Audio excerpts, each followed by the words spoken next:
The initiative, part of the MP's educational support program, targets both fresh and continuing students from various tertiary institutions every academic year.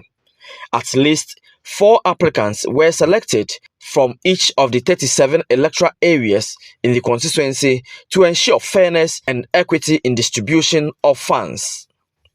The beneficiaries, including students pursuing diverse programs such as law, nursing, engineering, medicine, and other disciplines, many of whom were struggling to afford tuition and hostel fees. I'd like to thank our Honorable Thomas Ampem Nyarko for coming through for us, because it has not been easy.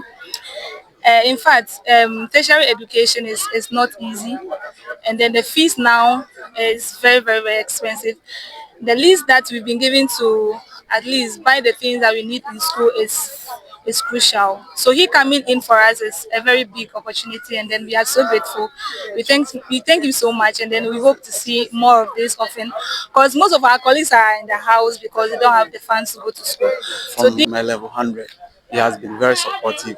He has been paying my fees, I think almost half of it. So it has been something that has been helping me throughout, which I just have to top up with something small. I appreciate everything that he has done for us. We say God bless him for everything, and then he should keep on helping the needy as well. I'm grateful. I'm very happy that I've gotten part of my fees to pay so that I can be able to enter into the university. I'm very, very grateful to be here. Speaking during a brief ceremony at the forecourt of Asuogyaman District Assembly, the Member of Parliament for Asuogyaman, Thomas Ampem Nyarko, pledged to mobilize more funds to sustain and expand the initiative, aiming to help more senior high school students transition into tertiary institutions and pursue professional careers. In the payment of their fees, especially those who enter the universities or other tertiary institutions for the first time. It is always very, very difficult for them to raise the initial amount, and so I have been supporting them. I still have some applications. Even this morning, when some of the people heard that this event was going to take place, they brought applications, and I'll process and get support for them. Thomas Ampem Nyarko criticized the former district chief executive Mavis Opoku-Akuno for allegedly blocking the initiative last year due to petty partisan politics. It is a shame that for the past 6 months, some of the students who applied for support to pay their fees could not access it because the then DCE decided that she won't release my share of common fund. I don't think we should reduce our politics to such pettiness. But the good thing is that the money was still there.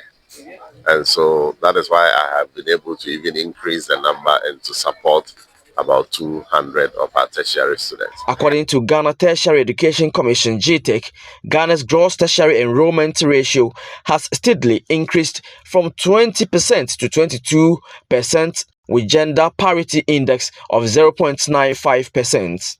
The country aims to achieve a gross tertiary enrollment ratio of 40% by 2030. It is because of the difficulties that people have been going through that the NDC, under the leadership of President Mahama, sat and realized that the initial payment of admission fees by students is a challenge.